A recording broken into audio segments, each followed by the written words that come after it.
Jam Ignacio, hindi sumipot sa NBI, nais na ayusin nila ni Jelly ang issue privately. Hindi dumating si Jam Ignacio, ang negosyante at fiancé ni DJ at social media influencer Jelly O, sa National Bureau of Investigation, NBI, noong Huwebes 20 ng Pebrero taong 2025. Kahit pa siya ay inabisuhan ng SEPINA kaugnay sa mga alegasyon ng pisikal na pang-aabuso. Sa halip na dumaan sa inaasahang pagdinig sa NBI, nagpa siya ang legal team ni Ignacio na tugunan ang isyu sa pamamagitan ng tamang proseso sa hukuman. Ayon sa ulat ng ABS-CBN, iniwasan ni Ignacio ang personal na pagharap sa mga akusasyon. At ang kanyang abogado, si Attorney Oscar Caraan, ay nagbigay ng pahayag ukol dito. Ayon kay Attorney Caraan, ipinadala na nila ang isang liham sa NBI upang ipabatid na hindi na magpapakita si Ignacio sa kanilang hearing. Nagpadala na kami ng liham sa NBI na nagsasaad na hindi na magpapakita ang aking kliyente sa kanilang pagdinig. Maari na lamang nilang ipasa ang kaso sa tamang opisina ng piskal na may jurisdiksyon sa kasong ito, at doon kami magpapaliwanag, ani Caraan. Sa kabila ng hindi pagtutok sa personal na pagdinig, ipinahayag pa rin ng kampo ni Ignacio ang kanilang layuning maresolba ang isyu ng pribado. Kung saan ang layunin ay maiwasan ang pagdami ng atensyon sa kaso at magkaroon ng isang hindi formal na resolusyon.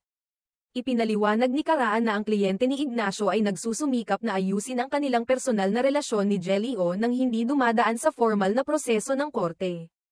My client is making efforts to mend things with his girlfriend in hopes of settling this out of court. It doesn't need to escalate further. Especially since social media is already feasting on the issue, wika ni Attorney Caraan. Nais nilang mapanatili ang privacy at dignidad ng kanilang relasyon. Ngunit ito ay hindi nangangahulugang tinatanggihan nila ang mga seryosong alegasyon. Ipinunto rin ni Attorney Caraan na ang isang reklamo ay hindi agad ipinagpapalagay na totoo at ang proseso ng legal na paglilitis ay magbibigay daan sa tamang paglutas ng issue. Just because a complaint has been filed doesn't mean it's true. An accusation is not the same as evidence, aniya. Binigyang diin ang karapatan ng bawat tao sa makatarungang paglilitis at proteksyon laban sa maling akusasyon.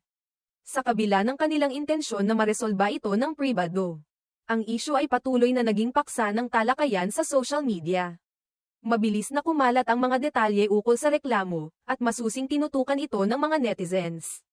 Maraming mga komento at reaksyon ang lumabas, kung saan ang ilan ay nanawagan ng katarungan, habang ang iba naman ay nagpahayag ng suporta sa mga panig na kasangkot. Ang pahayag ng abogado ay nagpahiwatig na ang pamilya ni Ignacio at si Jelly O ay nagsusumikap na malutas ang issue nang hindi ito dumaan sa korte. Natanging hakbang nila para maiwasan ang karagdagang kontrobersya.